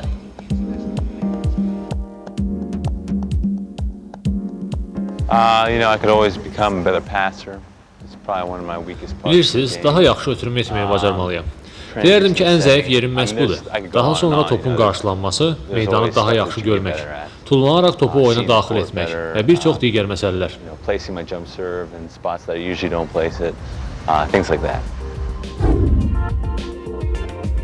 Kaliforniyanın Riverside şəhəri ilk dəfədir ki, AVP seriyalı turniri ev sahibliyi edir. Kişilər arasında Phil Delhauser və Todd Rogers Panama City Beach yarışlarına qalib gəldikdən sonra qüvvələrini bu turnirdə sınayırlar. Favorit də məhz onlar hesab edilirlər. Turnirin finalına yüksəlmələrinə baxmayaraq heç bir halda demək olmaz ki, onlara bu asan başa gəldi. Delhauser və Rogers birlikdə oynamağa başladıqları 2007-ci ildən bu yana ilk dəfədir ki, 4-cü mərhələdə məğlubiyyətə uğrayırlar. Onları məğlub edən isə turnirin 8 nömrəli iştirakçıları Mayer və Nygaard olurlar. Yarışın formatına uyğun olaraq indi onlar finala yüksələ bilmək üçün əlavə 2 oyunda qələbə qazanmalıdırlar. Burada isə onlara heç də asan rəqib olunmayan Jake Gibb və Sen Rosendahl cütlüyü ilə gərgin mübarizə gözləyir. Daha təcrübəli və daha enerji olan Gibb və Rosendahl cütlüyü ilə oynamaq onlar üçün çətin olacaq.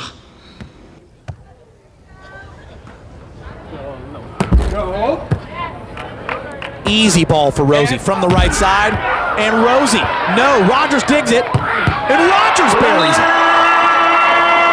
She's never over with these two.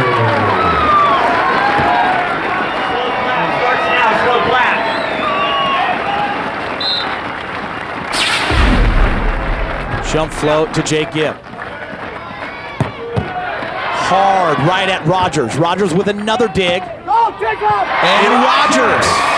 One of the toughest shots in volleyball, and nobody does it better than the professor.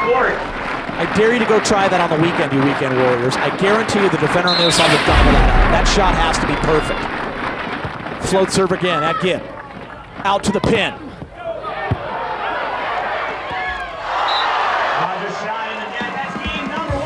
Olimpiya oyunlarının 4-1 finalçıları Gibb və Rosendahl ilk setdə 21-17 hesabı ilə qələbə qazanırlar. Amma ikinci setdə hadisələr başqa formada cərəyan edir və Delhauser-Rogers cütlüyü hesab arasındakı fərqi bərabərləşdirərək hər şeyi sonuncu 3-cü setə saxlayırlar. They go to the beast at 19-19 and he makes some pay.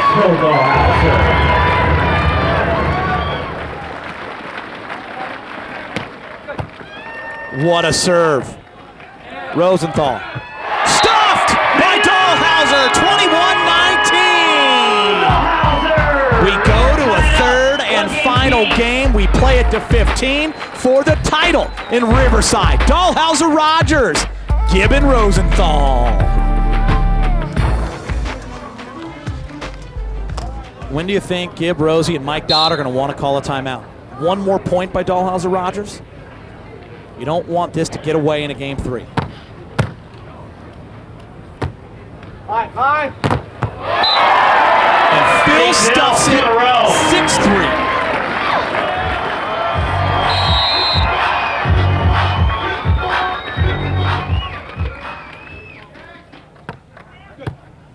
Down the middle, Rosenthal takes it. Rosenthal from the left side. Raji runs it down, and Phil's shot wide. Ballhauser shot cross court just out of bounds. Rosenthal unleash it. Sonuncu və eledici hesab edilən 3-cü setdə çox az xal fərqi ilə qalib gələn Amerikalı voleybolçular adlarını finala yazdırdılar. $240,000 total purse for men and women. Here on the AVP Crocs Tour, the winners will split 24 grand. More important than that, they'll get an open win, which is tough to do on the AVP Crocs Tour. Look at the one-handed save stab by Phil. Now Raji. Rally continues. Rosenthal goes to the middle, gets the dig. Cut shot good. Final qarşılaşması da maraqlı və gərgin alınır. 1 saat 10 dəqiqə davam edən görüşün ardından mükafat fondu $24.000 olan yarışan qalibi Phil və Del Sauder cütlüyü olur. 3 saat davam edən oyun 17-21, 21-19 və 15-8 hesabı setlərlə yekunlaşır. Artıq bu mövsümdə qatıldıqları ikinci yarışdan ikinci qələbəsini qazanan cütlüyü üçün bu qələbə çox vacib idi. İki qat Olimpiya çempionları Kerry Walsh və Misty May Traynor qadınlar arasında keçirilən yarışda iştirak etmirlər. Kerry ilk uşağını hamilədir. Misty isə tanınmışlara rəqs tali şousunda aldığı zənənin ardından hələ də müalicə kursunu davam etdirir. Bu iki güclü voleybolçunun yoxluğunda qadınlar arasında qələbə qazanacağına ən çox ümid bəslənilən cütlük Nicole Brana və Lion Youngs cütlüyüdür. Onlar finalda digər bir favorit cütlük Jane Casey və Elpir Ross üzərində 21-18 və 21-14 hesabı ilə qələbə qazanaraq turnirin qalibi adını qazanırlar.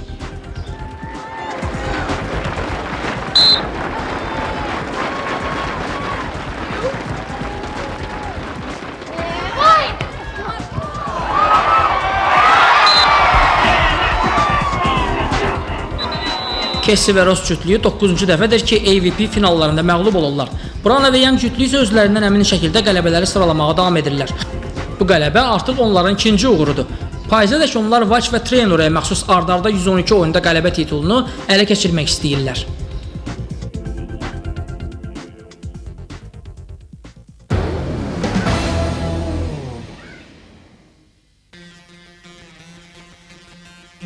Enduroda hər şey sürətdir. Cəlbedici tras və hərəkət.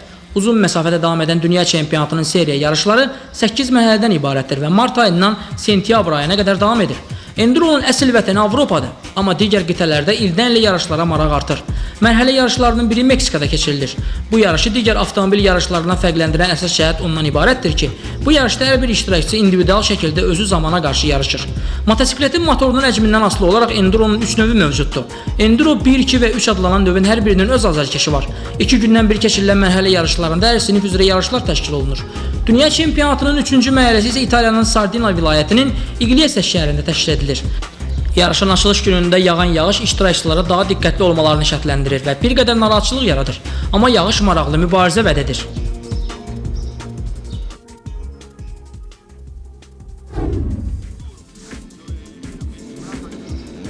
Enduro 1 yarışlarında ən güclü favorit Finlandiyalı Mika Ahola hesab edilir. Ahola bu il keçirilən 4 turnirin üçündə qalib adını qazanıb. Ondan başqa İtaliyalı Simone Albergoni və Fransız Antonio Meo da favoritlər arasındadır.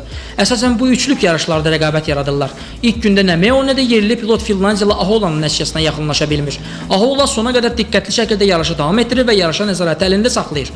O rəqiblərinə qalib gəlmək üçün heç bir şans vermir. Yekunda Meo 45 saniyəlik fərqlə ancaq ikinci olur.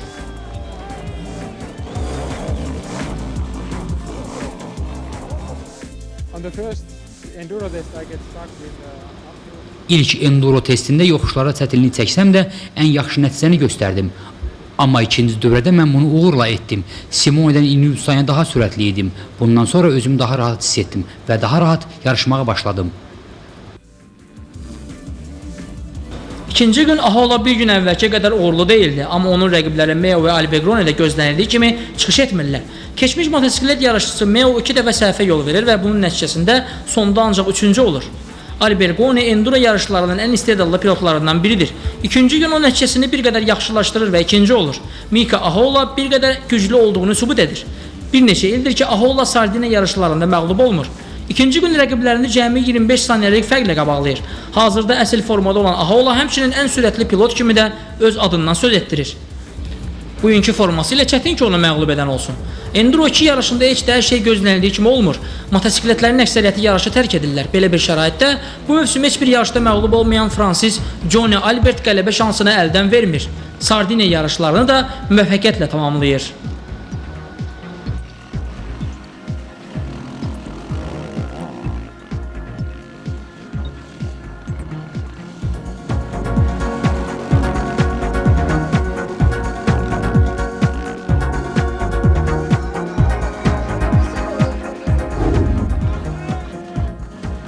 İndi isə daha böyük motosikletlərin mübarizə apardığı Enduro 3 yarışları.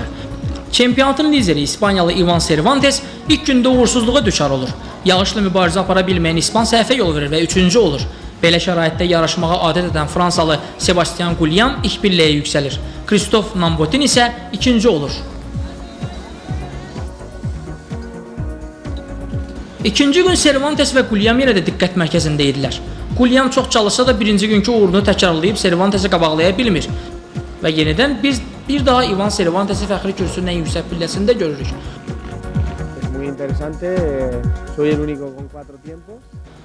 Bəli, çox maraqlıdır. Düşünürəm ki, Nambotin, Guillaume və Aru əsl qələbəyə layiq mübarizə apardılar. Onlar da öz aralarında gərgin mübarizə apardılar və nəticədə maraqlı yarışın şahidi olduq.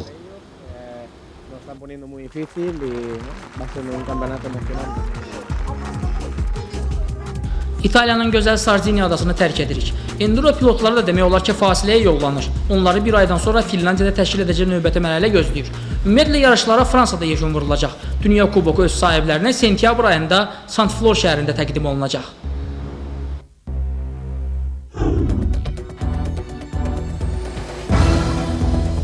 İkincisi də Asiya rəqibi yarışlarına yollanacaq. Volvo Okean reqatasının Şimali Amerikanın Boston məhəlləsinə nəzər salacağıq və tenis ulduzu ilə söhbətləşəcəyik.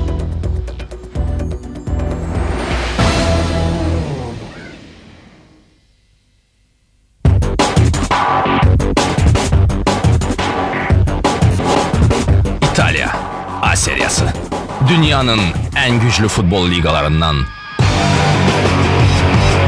ən maraqlı oyunlar, gözlənilməz hesablar, mövsümü major notlarla bitirənlər, maçları nostalji hisslərlə tərk edənlər, favorit komandalar, birinciliyə uzanan ayaqlar. İdman Azərbaycanda yeni futbol dalğası, İtaliya A seriyası.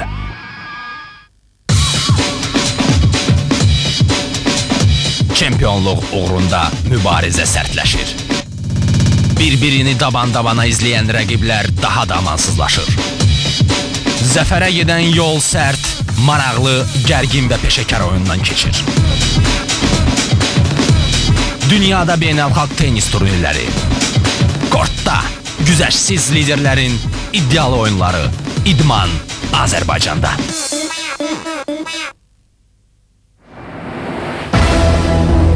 Yenidən birlikdəyik. İkincisi də Volvo Okean reqatasının Boston məhəlləsinə nəzər salacaq. Əfsanəvi John McEnroe ilə birlikdə 50-lik yubileyini qeyd edəcək. Amma ilk olaraq Asiyada keçirilən top klass rəqibi komandalarının yarışına yollanır.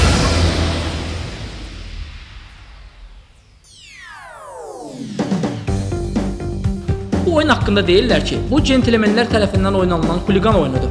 Kökü bir çox digər oyunlar kimi İngiltərəyə gedir. Bu oyun rəqbidir. 5-ci əsrdən 16-cı əsrə qədər İngiltərə kəndlərində folk və mobil futbol adlanan oyun oynayırdılar ki, bu oyunun əsasını donuz qovuğunu müəyyən olunmuş nöqtəyə çatdırmaq təşkil edirdi. Məhz bunun nəticəsində xallar əldə edilirdi. Rəqbi bugün həmin oyunun müasir variantı hesab edilir. 1987-ci ildən etibarən bu növ üzrə dünya çempionatları təşkil edilir. Hətta bugün bu idman növünün olimpiya oyunlarına daxil edilməsi gündəlikdədir. Rəqbi futbol birliyi 5 qitədə 100-dən artıq ölkədə təmsil olunur. Günü-gündən bu idman növünün populyarlığı artır və daha çox adam tərəfindən oynanılmağa başlanır. Bəziləri üçün oyun bir qədər qəribə görünə bilər. Odur ki, gəlin qaydalarla bir qədər daha yaxından tanış olaq.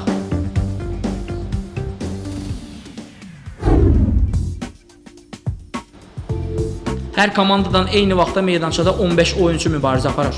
Bu oyunçular iki xətt üzrə mübarizə aparırlar. Hücum xətti, bunlar daha çox topu uğrunda döyüşən, onu əldə etmək uğrunda mübarizə aparırlar. Müdafiə xəttinin oyunçuları isə öz bacarıqlarına əsasən rəqibdən sıyrılmaq və sürətdə göstərirlər. Oyunun əsasını topu rəqib komandanın xəttindən keçirməkdir. Bunu etmək üçün sürətli qaçmaq, diqqətli və güclü zərbəyə malik olmaq tələb olunur. Topu bir-birlərinə ötürərkən heç bir halda irəli doğru atılmamalıdır. Yerə toxunduqda isə həmin yerdən yenidən oyuna başlamaq lazımdır.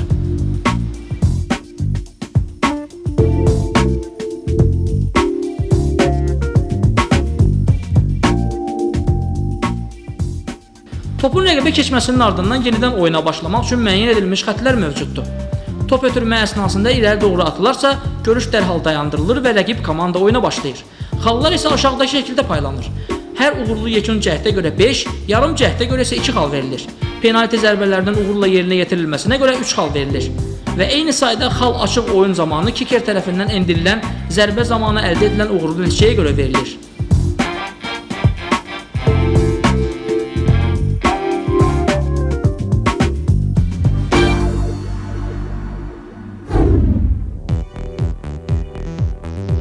Cənub yarımkürəsində Yeni Zelandiya, Avstraliya və dünya çempionları Cənubi Afrika daha güclü komandalar hesab edilirlər.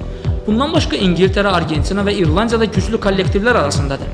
Asiyada qitənin ən güclüsünü təyin etmək üçün qitə komandaları arasında yarış keçirilir.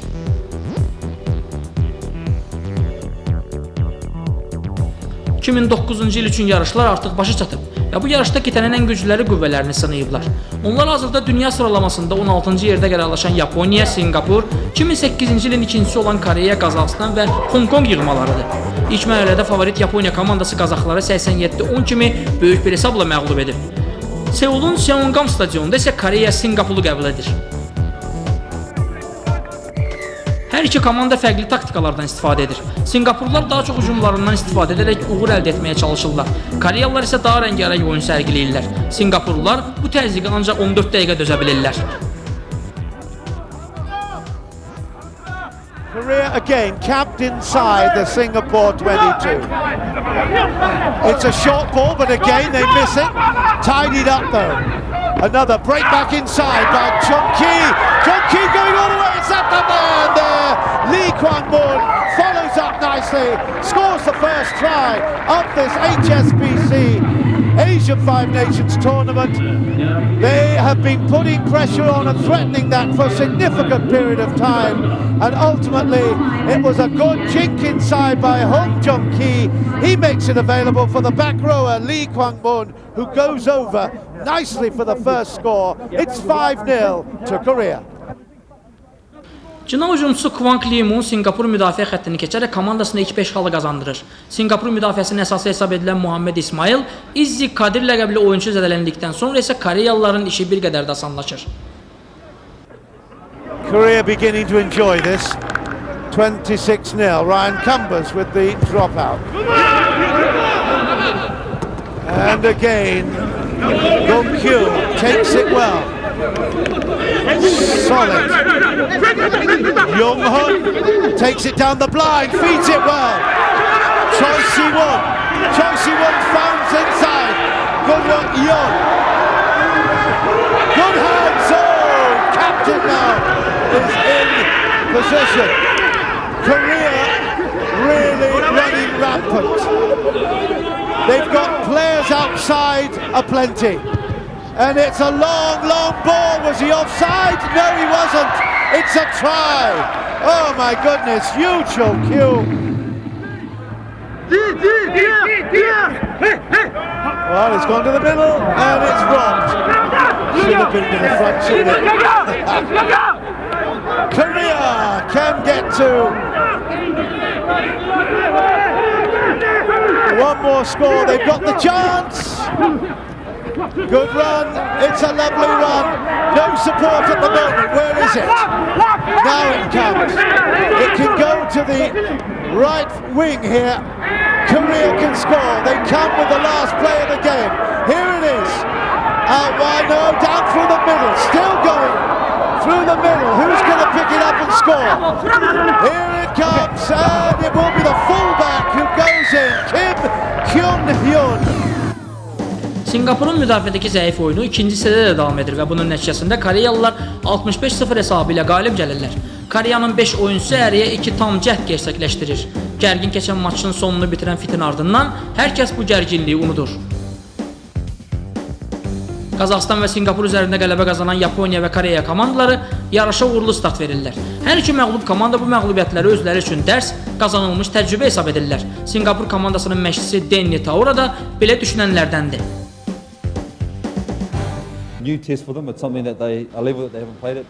Bizim uşaqlar üçün bu bir yoxlamadır. Bu tip yarışlarda oyuncularım gördülər ki, səviyyəli reqbi necə olur və buna çatmaq üçün gərgin məşq edib güclü liqada oynamaq lazımdır. It just shows our guys the standard of rugby that they need to be training for and playing at to be competitive in this league.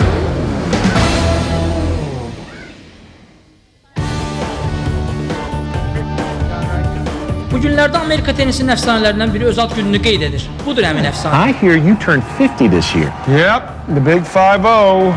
Me too. Me too. Me too. Fevralda 50 yaşını qeyd edən John McEnroe hələ də gənc və canlısılı görünür. Bu hələ də sanki yarışmağa hazır vəziyyətdədir. Onun siması, istedadı hər bir tenis sevərin yaddaşındadır. 1978-ci ildən 90-cı illərin əvvəllərinə qədər kortlarda öz gücünü nümayiş etdirən ən güclü tenisçilərdən biri kimi ad qazanıb. Almaniyada doğulub, New Yorkda yetişən McEnroe Amerika tenisinin təməl daşlarından biri hesab edilir. 50 mənim üçün 30 deməkdir. Bunun əsas səbəbi isə daim məşqlərə fikir verməyimdir. Bu cürə davam etmək istəyirəm. Məncə bu dövr elə bir dövrdür ki, sən üzlüyündə əmin olmalısan ki, sən hələ gümrahsan və hələ hər şey qaydasındadır. McEnroe karyerası ərzində 77 dəfə fərdi, 71 dəfə isə cütlü yarışlarda qalib gəlib. Bunlardan 7-si böyük dəbilqə yarışlarında qazanılıb. McEnroe Wimbledon və US Open kimi böyük dəbilqə turnirlərinin qalibi olub. 2006-cı ildə o yenidən yarışlarda iştirak etməyə qərar verdi. İsveçli Jonas Björkmanla komanda quran ulduz sübut etdi ki, o əldə tam gücü ilə mübarizə aparmaq gücündədir. Bu faktdır ki, o əldə güclü çıxış edir. Ötən il Lüksemburg turnirində əldə olunan qələbə bunu bir daha sübut edir. 2008-ci ildə hətta o London Master yarışlarında Pete Sampras'la da qarşılaşdı. Demək olar ki, o əldə çox dəyişməyib.